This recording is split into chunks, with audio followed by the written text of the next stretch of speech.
The St. Charles County Veterans Museum is a 501c3 nonprofit business. The museum would not exist without the donations of our generous community.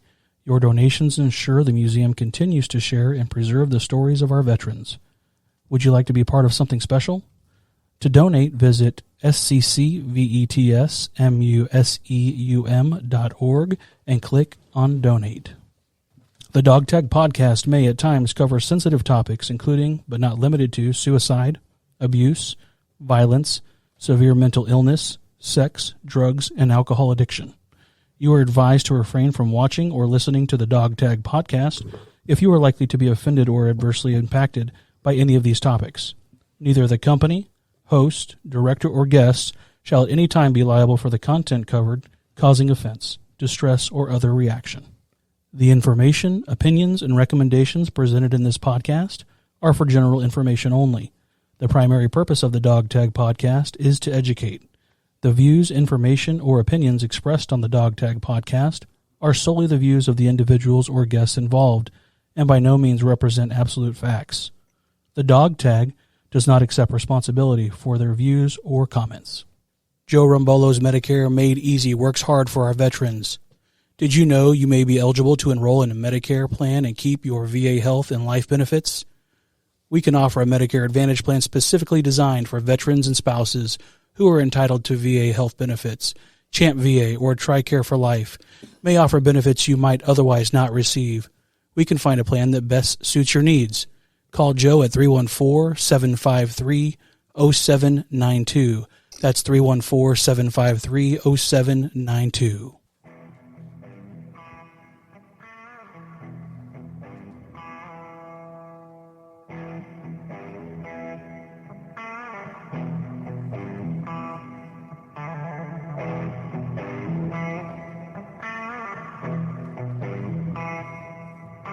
Welcome to the Dog Tag Podcast at the St. Charles County Veterans Museum with your host, Jason Galvin and Jim Higgins. Today in studio, we have Paul, Bud, Haedike. Jim, go ahead and kick us off. Well, Paul, welcome to and I call you Bud more often than I call you Bud, Paul, by the way, but welcome to the Veterans Museum. And, we've gotten to know each other a little bit over time, but I want to kind of start with you're, 16 years old when Pearl Harbor was bombed. Absolutely. Describe what you felt, what your parents were experiencing. Describe that day when you heard about Pearl Harbor being bombed. It was a Sunday afternoon after church, and I was sitting in a malt shop with a buddy of mine, and over the radio, Franklin Delano Roosevelt told us about Pearl Harbor. We were both 16, and I remember so well saying, "We're too young. It'll all be over before we get a chance to go." Little did I know those 2 years went by quick. But the funny thing about it was my good friend, he was my best man at our wedding. He had a heart murmur, and he died a few years ago at 88 with a heart murmur. So did you have a number of friends that were kind of chomping at the bit to join then? At that time, it's funny you asked that. I was talking to somebody yesterday, said patriotism at that time will probably never, ever be as high in America again. And I hope not, because our country was attacked, as you mentioned, by Pearl Harbor. Guys lied about their age to get in. And there were guys in at 16 years old. That's kind of hard to believe.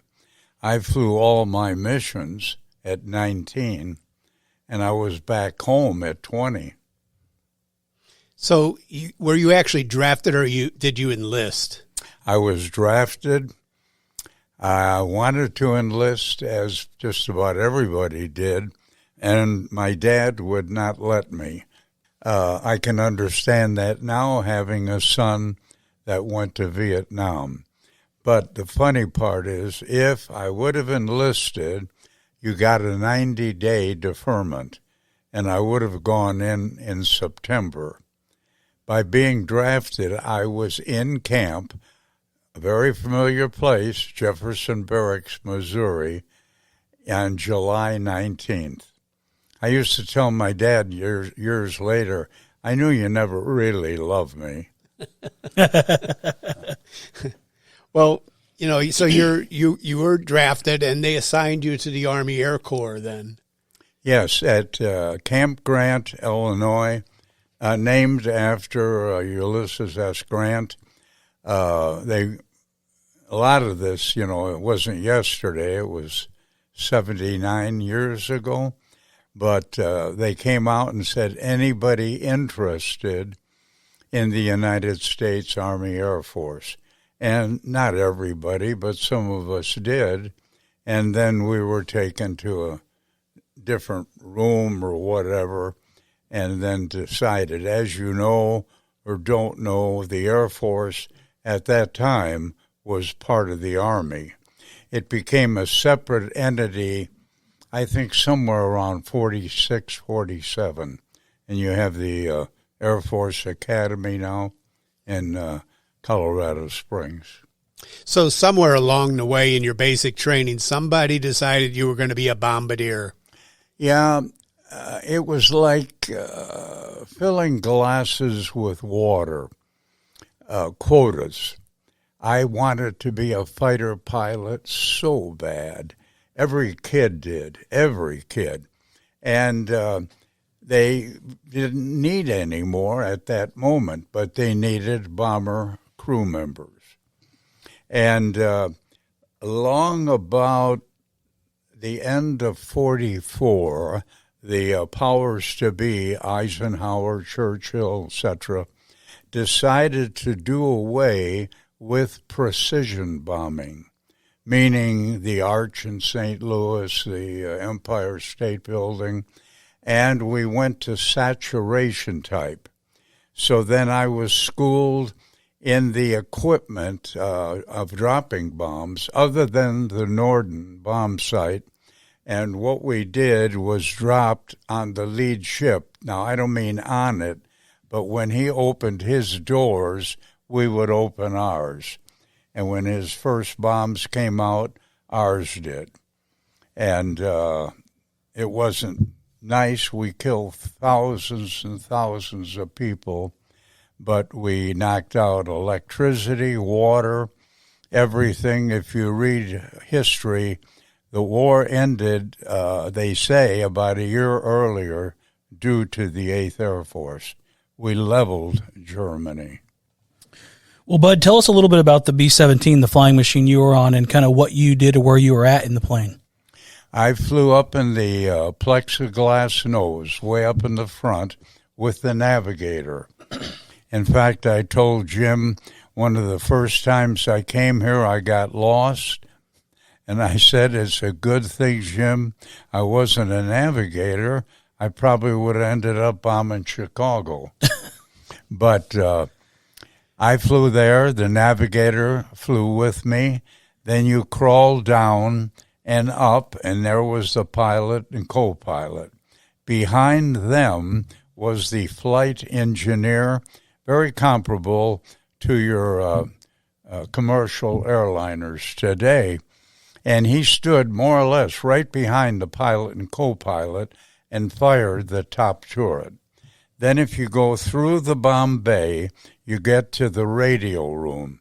And that's where the radio man sat and did his da-da-da-da.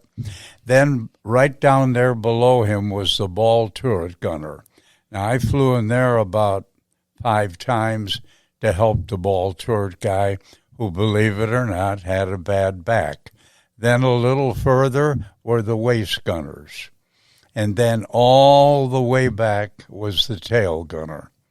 But the tail gunner and the ball turret gunner never took off before you got airborne. Yeah, they went back in their positions after you got up in the air. So you've got a crew of about how many? Is it 10? Normally 10. We had 9. We had one waist gunner. I really don't know why, other than we were known as a replacement crew. That means for a crew that got killed. And they might have been running out of men. I don't really know, but we had a waist gunner that would go from left to right. So I can't resist asking this question. The B-24 guys say that was the best plane. The B-17 guys say that was the best plane. Well, all you got to do is read history. All you got to do is read manufacturing. All you got to do is read what the guys that designed the plane said. They called the B-24 the flying coffin. I didn't make that up. I saw B-24s with their tail sections get hit and go down immediately. The B-17, I don't know who did it, was named the Flying Fortress. Very well named. There were B-17s that came back with 60, 70, 100 holes, and they still made it home. We had holes in probably, I'm somewhere around 50% of our missions. And the most we ever had, I think, were about 30. So on a typical mission, how fast was your B-17 flying? One of the questions I ask of children and people in schools, how fast do you think we flew? And people today grew up in the jet age. 200, 300, I said not close. With a load of bombs, we flew at 155. Once we got rid of the bombs, we could hit 180 to 200 maybe. So that's kind of the speed limit. Oh, there is no speed limit on the Autobahn in Germany. So you were flying as fast as they were probably driving. Yeah, but you got to remember it was a long time ago too. True. The only jets that were known or that were operable were the German Me-262s that attacked my group. You actually saw one of the 262s attack your group, didn't on you? our 14th mission. 14th mission. Yeah, they got the guy on our right wing. God just blessed our crew. They got a direct hit. I didn't see it because you got to visualize. I'm up in the nose, and he was flying back. The tail gunner saw it, and they got a direct hit, and they were on fire, and the same famous words, get out of there, get out. Too late, they blew up. But they could only stay up on one pass. You got to remember, we, America, we only had blueprints. We didn't have any operable jets yet. Well, you mentioned how slower than a jet today because of the bombs. How many bombs were you guys carrying at one time? Varied by weight. Okay. We carried 100-pound bombs, 250-pound, 500-pound, and 1,000-pound. We would never, ever mix them. Now, this is one of the famous questions I ask kids in school. If today's mission called for 40 100-pound bombs, this is just fictional, how many 1,000-pound bombs tomorrow for the same weight would we carry? And the kids sit there and they start thinking, and somebody says 4, and I say, teacher, give them an A. So you're 19 years old now, and you're ready to fly your first mission, and that mission was certainly not routine. I think the story you tell us, you were, as the new guys, you were put in a position they called Tail End Charlie, right? Right. And you took some, the ship was shot down. You had to crash land. Can you tell us about that experience? Okay, we went to Hamm, Hamm, Germany, which just recently somebody put up on their smartphone when I went to Europe here 2 weeks ago, because I'll get to that in a minute. but we were hit. Now, there is a high group, a medium group, and a low group, and we flew in the low group. And by that time, the Germans got pretty accurate. I mean, sometimes they got lucky and had a direct hit on a plane with the bombs in them, and that was goodbye. But we got hit. We had over 20 holes in the plane. Number 1, number 2 engine were on fire, and I can't remember everything, but I'm sure we put them out. And we had an experienced guy with us. I'm not too sure of that either, whether they did that with every new crew. Thank God they did. The pilot said, "Get ready to bail out." And the first one at the door, I always said I would never, never bail out. I was the first one at the door. When it's your life, it's something different. But they changed their order. We didn't bail out. The guy asked the pilot, "How much fuel do you have? Where are the enemy lines?" Because at that time, the Germans were retreating quite rapidly.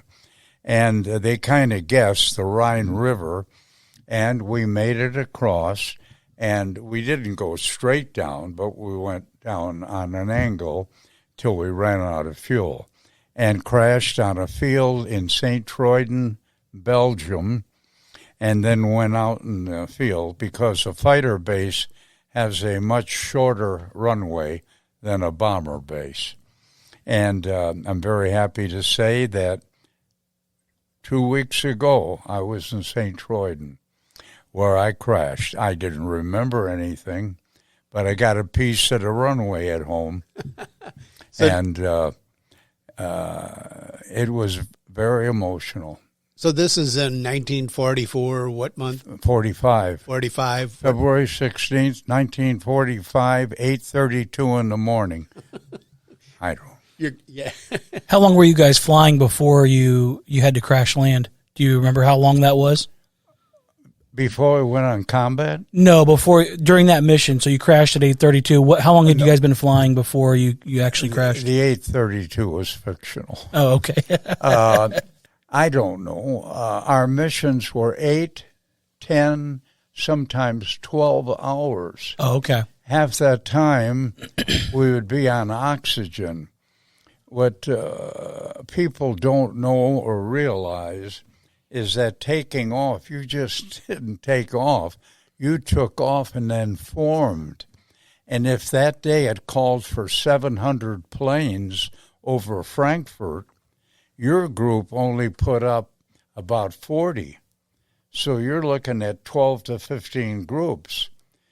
The 8th Air Force had 40 groups stationed in East Anglia, England, about 150 miles north of London. And I would say, to answer your question, we were probably in the air 5 hours at least. But then we were on the bomb run, and that's when we got hit. Gotcha. So that had to be a little, you're 19 years old, you're on your very first mission, and you hear these things hitting this ship, this ship made of tin. That had to have been very scary. Yeah, if I may, when flak hits, and flak is German 88 millimeter cannon shells. And the part that comes out is about yay big, and it disintegrates into 113 pieces, 250. There is no rhyme or reason. But when it hits the plane, it sounds very similar to when you drive your car over a gravel road, when the gravel hits the under part of the car. But if you ever meet anybody, and I hope you do soon, there aren't too many of us left, that says he wasn't scared, you can tell him he was a lousy liar. I was scared every time. So you encountered on your missions flak or planes or both very often. We, at that time, the fighter attacking was not anywhere near what it was in 44. Why? We had decimated most of the German fighters. And Hitler, screwy Hitler, was putting up, I know you won't believe this, 15 to 16-year-old kids flying Messerschmitts. They didn't know what they were doing. You talk to a P-51 pilot from that time, he'll tell you it was a turkey shoot, meaning they blasted them out of the air. Early on in the war, for a number of reasons, you mentioned fighter escorts. We didn't have the fighter escorts early in the war. You were flying a much greater distance. The fighters couldn't stay with you that long. And the mortality rate for aircrew was like nearly 70%, if I'm not mistaken. You're right, but you're wrong. At the beginning, the missions were much shorter because Germany had all of France, all of Belgium, all of the Netherlands. And where we were stationed, we were very close to the North Sea or the English Channel. And once you got across there, back in 43 and 44, I'm not diminishing it because it was very, very dangerous. But when we flew, Berlin was about 800 to 900 miles from our air base. We had to go way into Germany. That's why our missions were so long. However, the fighter opposition, I would say, was at least 50% less.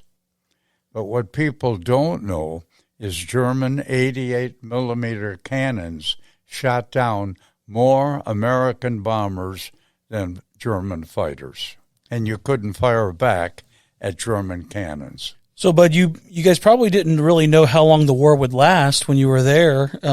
So with that being said, were you in for the duration? How many missions did you have to fly before you were able to come home? Well, when I went, it was 25, and then they increased it to 35.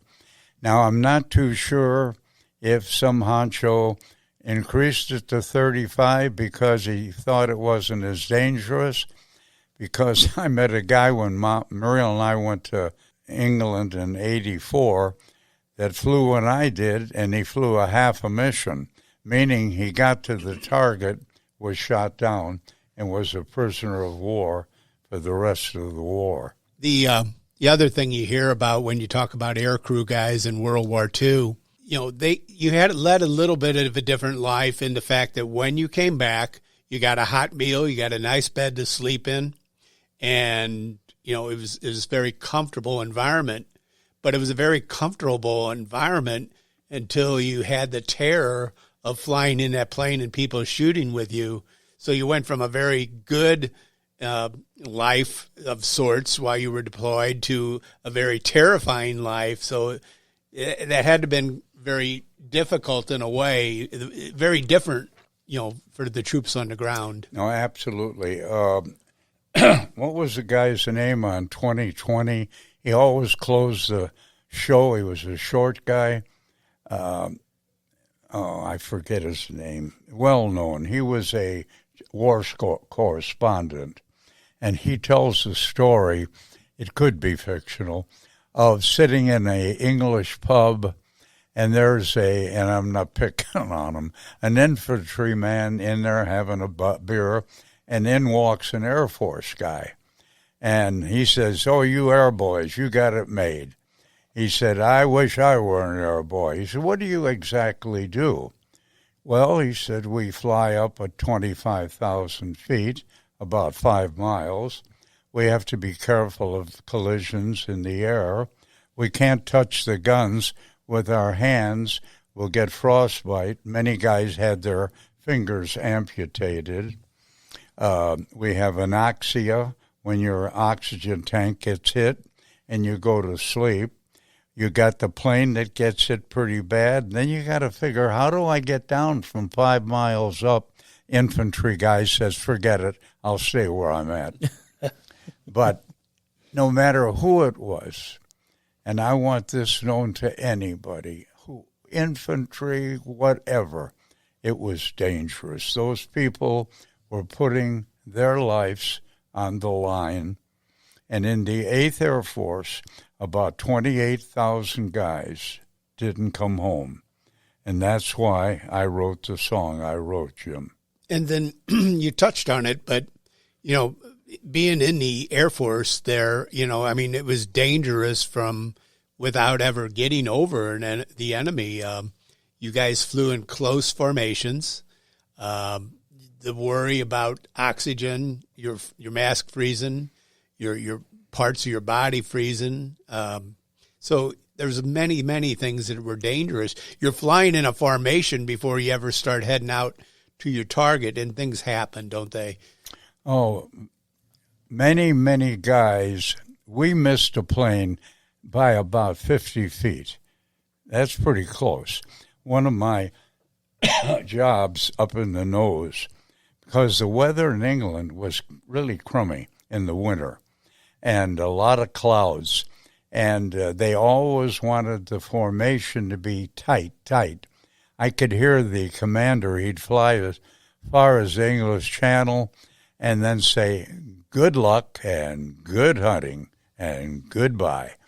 And he'd say, get it tighter. Why? So the fighters could not come in between the formation. But there were guys that got too close.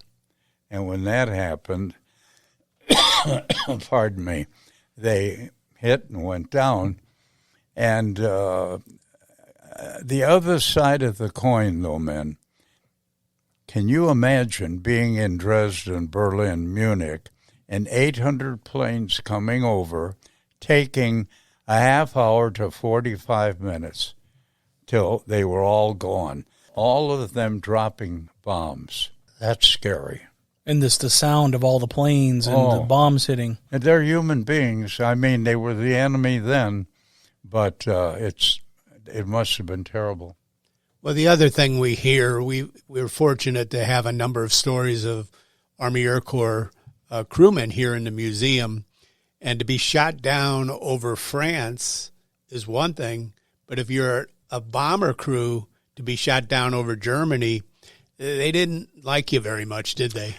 I wasn't, thank God, but the stories that I got, they treated air guys pretty good compared to. I think Air Force was held in high esteem. Germany, America, anywhere. Now, that doesn't mean they weren't in a Stalag Luft camp. In fact, I told you I was in Buchenwald here 2 weeks ago. But eating, you are absolutely right. You referred to that. Give you an idea, it was cafeteria style. And when we had breakfast, the cooks would pile it on the tray. I can hear it. Come on, have some more. It's probably your last meal. Really nice guys. So, yeah, we've got stories where if you had to bail out over Germany and you were a bomber crew, they're pretty upset at you anyway. You're dropping bombs on their homes. Oh, absolutely. We had in our newsletter a couple years ago, a guy, they went down and they bailed out and came down in a little town, and they were all pitchforked to death.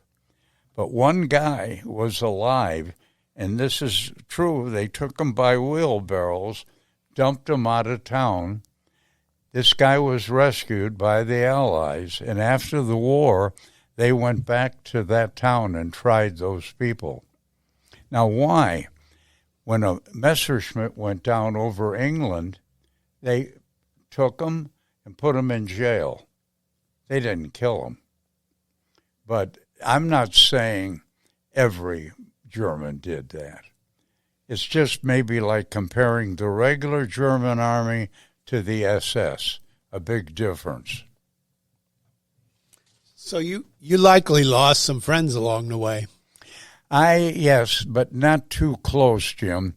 As you know me now, I'm somewhat of an extrovert, but I was an introvert at that time. I was a loner. I knew of crews when I heard Joe Jones died or whoever, but I didn't know him intimately. Example, I went to London 3 times, I believe. I went alone. I wanted to see history. And the best thing, though, in a Quonset hut, it held 2 crews. And you tried really not to get too close, just for that reason. Because it's no different on Earth in our life when you lose a loved one. The sting is there for quite a while. Well, Bud, the mortality rate for air crews was very high earlier in the war, like you alluded to earlier. And with new fighters and escorts, missions got a little bit easier later in the war. Is that correct? That's correct. There were 12,741 B-17s manufactured by America. I would guess the last couple of hundred never got over. America kept producing right to the last minute. But there were over 5,000 B-17s shot down. That's a 40% casualty rate. That means 4 out of 10. That's pretty high. So, Bud, how did you stay in touch with your family when you were over there? Did you write a lot of letters? When I got when I got back from a mission, of course, we went to briefing. What did you see? Questions. Then we'd clean up, have dinner, and I'd go to a Red Cross club. I tried to write home every day. I was very, very homesick. And the English people were very nice, very nice. But that was my out. Example, when you came back, the Red Cross would give you a shot of booze. I didn't drink, so the crew would gamble for my shot. So was the Red Cross Club on the base that you were at? Was it outside of the base? This place where I went, I can't tell you really. I'm going to guess it was probably somewhere on the base. And did you guys have freedom to move around? Yeah, we weren't restricted. They had a place where you could go drink and stuff at night. I didn't go there because I didn't drink until I got shot down. But they had an egg timer, and it had a red ball on the top and a white ball on the bottom. And if they had it turned with a white ball, it meant you didn't fly tomorrow. And that's when they poured it in, I guess. But I flew 5 missions in a row. My log will show you that. And they may not sound like a lot, but it was a lot. Because you get up at 2 or 3, take ice-cold shower if you want, go eat breakfast, go to briefing. They tell you where you're going, load the 50 caliber machine guns, and then sit and wait for the red flare, which means takeoff. And just like an airport in St. Louis, sometimes the planes are lined up. Only in the war, they were really lined up.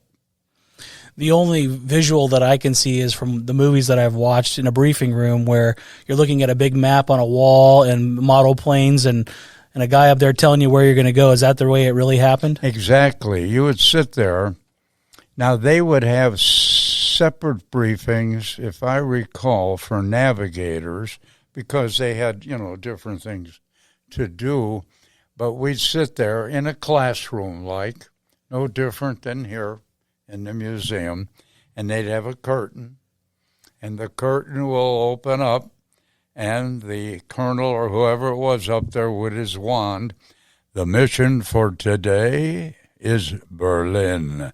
And you'd hear, or Dendenhausen.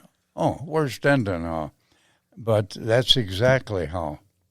Well, Bud, you obviously your very first mission was Very frightening. Did you have other missions that stand out in your mind as being extremely difficult? Yeah, Berlin, the lead ship screwed up, pardon the word, when we were going to go on the IP, the bomb run.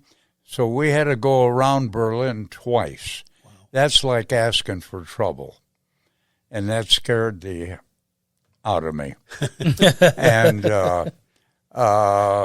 number 14 to Zwickau, Z-W-I-C-A, I think, Germany, kind of a suburb of Dresden, when we were attacked by the Me-262 jet. Munich, young kid from Chicago, in the nose, there's the Swiss Alps. Oh, my gosh. I was so impressed. But there were a few missions. I swear we had spies over there, because they would say at briefing, and you should encounter very heavy flak and accurate, or you should encounter very little flak. Now, on a clear day, like today here, and you see contrails on airplanes, well, can you imagine 200-300 with contrails? The Germans knew we were coming 50 miles out, and they were ready. Sometimes they'd move in 88s overnight. How on the Cold Blue, I believe, Jim, it states in there, the lady, the propaganda lady, she knew where the guys were going before they did. Now, how did that happen? But there was a lot of espionage, I'm sure. Bud, you're referring to the DVD, The Cold Blue, right? HBO? Yes. And it's kind of it's footage, actual footage from cameramen Memphis Belle that flew on the ship and recorded the whole incident. And you're featured in that DVD, right? Yes, I am. You actually get a chance to sing at the end. And at the end, I show all my equipment, if you recall. In fact, I was fortunate. I hit Chicago in August. I was kept over there 3 months longer after when the Germans surrendered. Somebody had to stay until they got rid of all the airplanes. But when I got to Union Station, the war's over. There was no MPs, nothing. And I got on the phone and I called my dad. And he said, "You're home." I said, "Not yet, Pop." But I said, "Come on down." We were about a half hour. "Come down right now. Bring some paper bags." And I opened my flight bag and I gave him everything.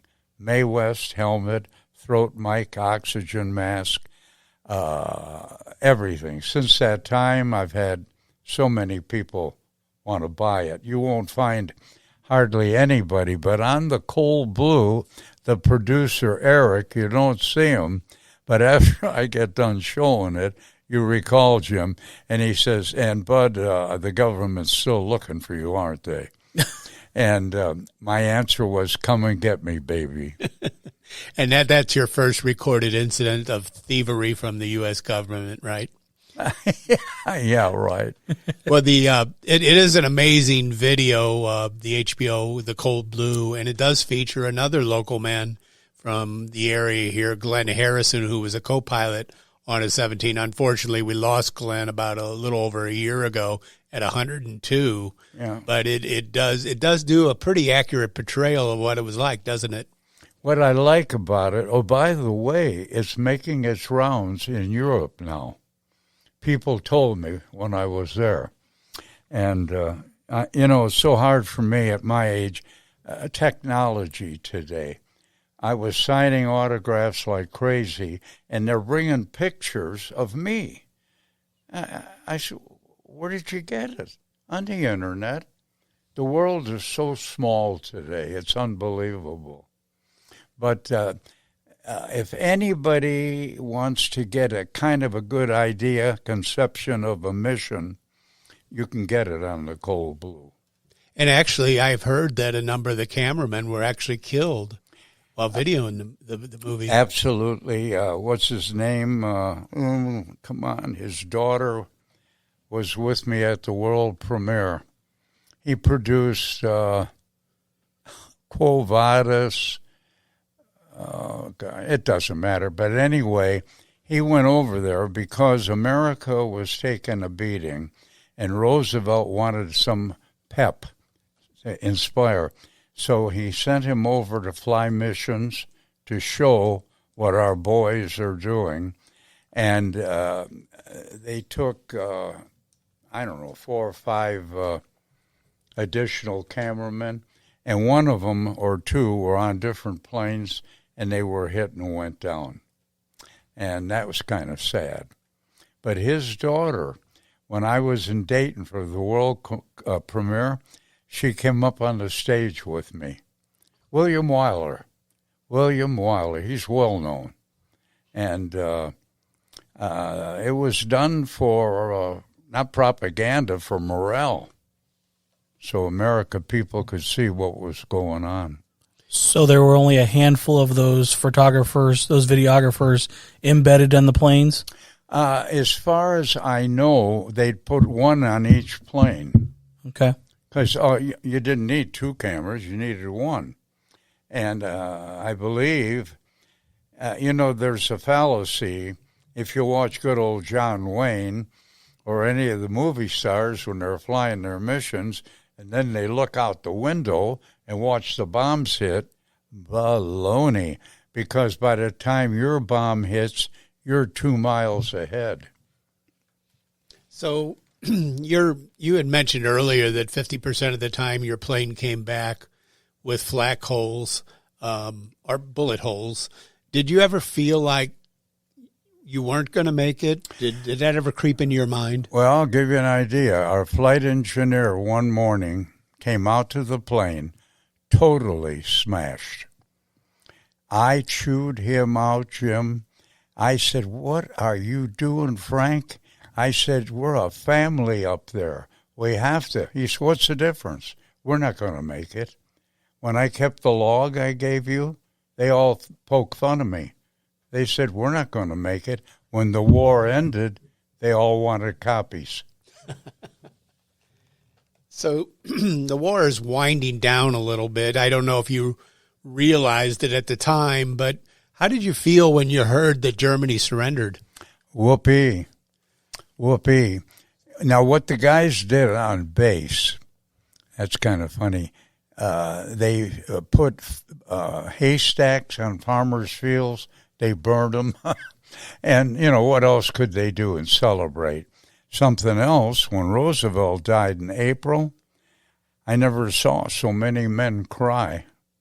He was a beloved president.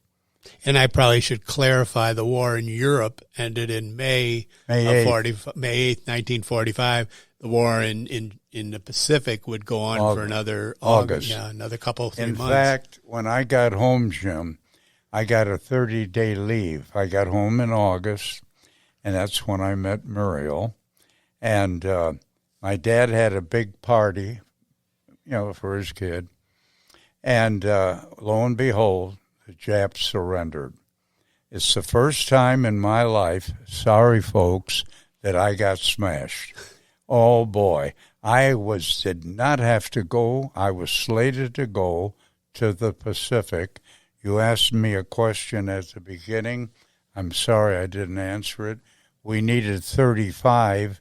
I needed 12 more missions. And my dad, if you would have seen him, he couldn't believe, his kids got to go back over there. But when they did, I wanted to go downtown Chicago and celebrate.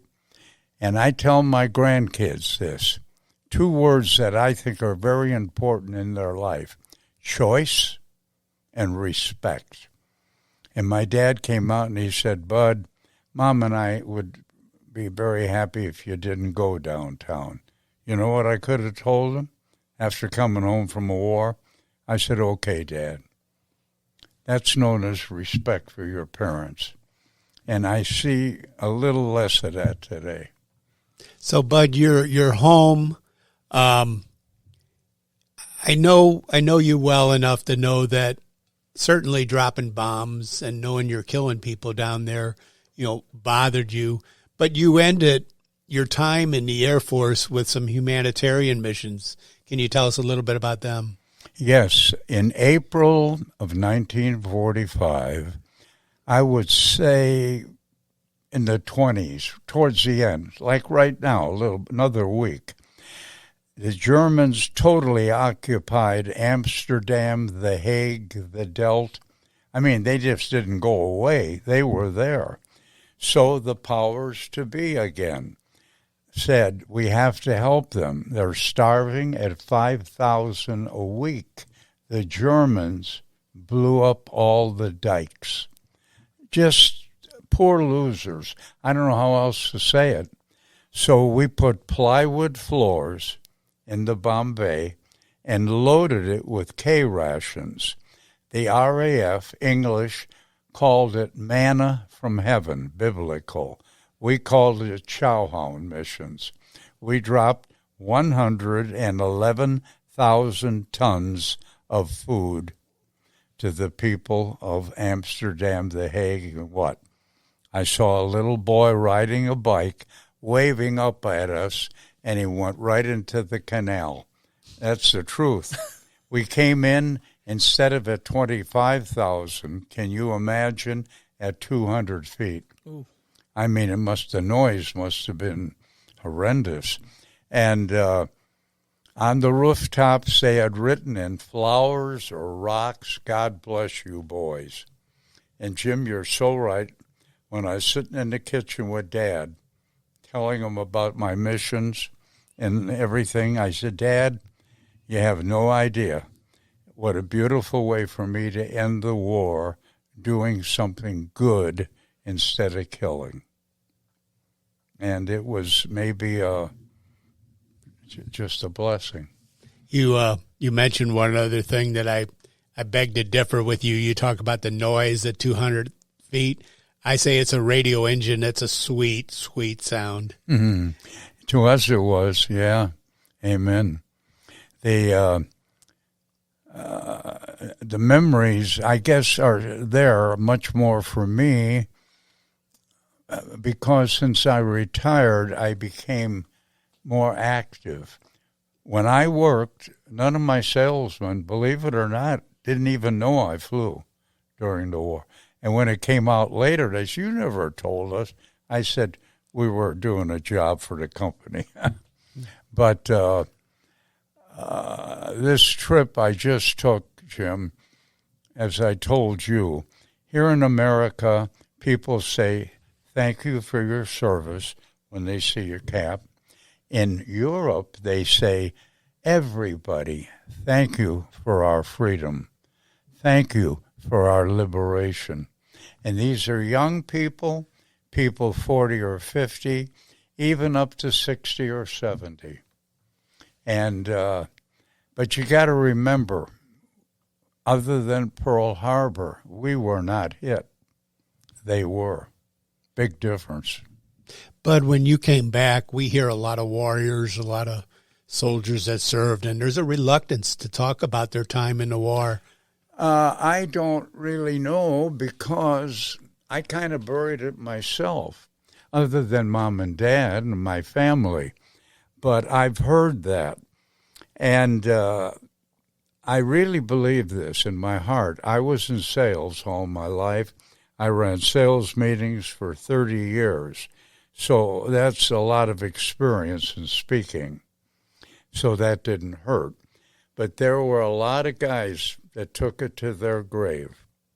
I met a lady, and if anybody's listening to this, listen to this.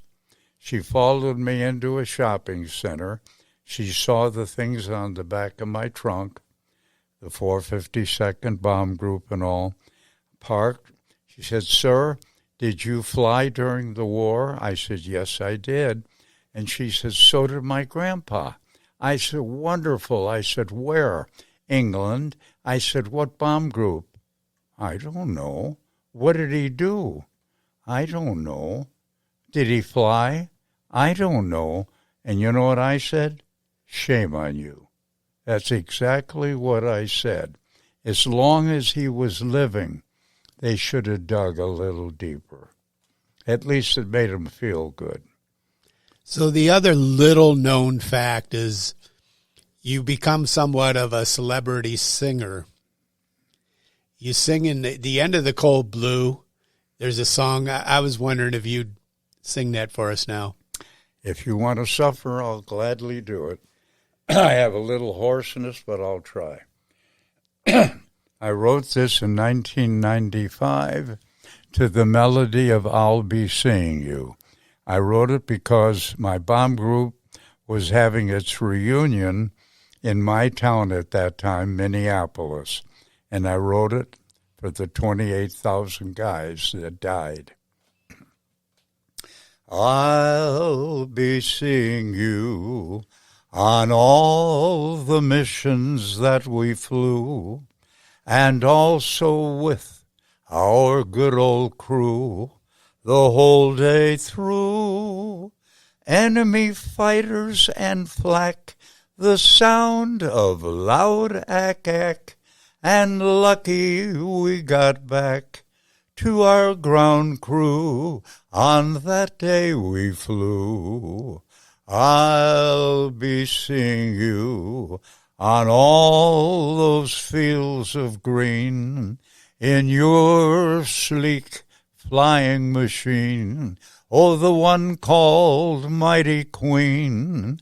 I'm going to look for you in skies of blue, and when your flights are through, I'll be seeing you in my dreams, and I'll be missing you. Amazing. Well done, sir.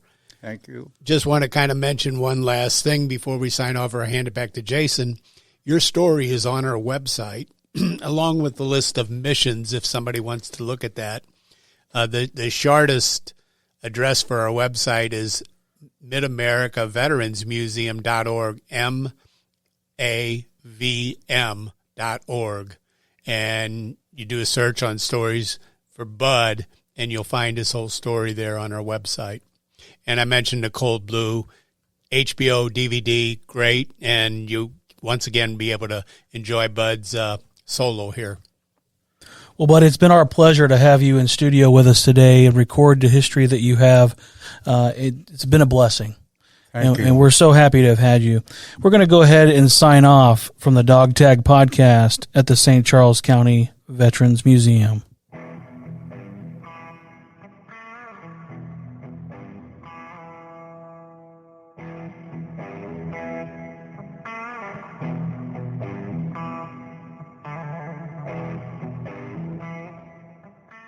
The Dog Tag is brought to you by the St. Charles County Veterans Museum. The museum is a 501c3 nonprofit business. Do you like our podcast? With your support, we'll continue to bring you great programming. If you'd like to donate, go to sccvetsmuseum.org and click on Donate. This podcast is sponsored by the Renee Esri Allstate Agency, located here in O'Fallon, Missouri. She is licensed in Missouri and Illinois and focuses on your personal and commercial insurance needs. Her office is located at 2764 Highway K, O'Fallon, Missouri 63368. She can be reached at 636-379-9556 or by email at reneeessry@allstate.com, RENEEESSARY@allstate.com. If you are shopping for insurance and want an active agent that will educate and advise you on the coverage you need, reach out to her.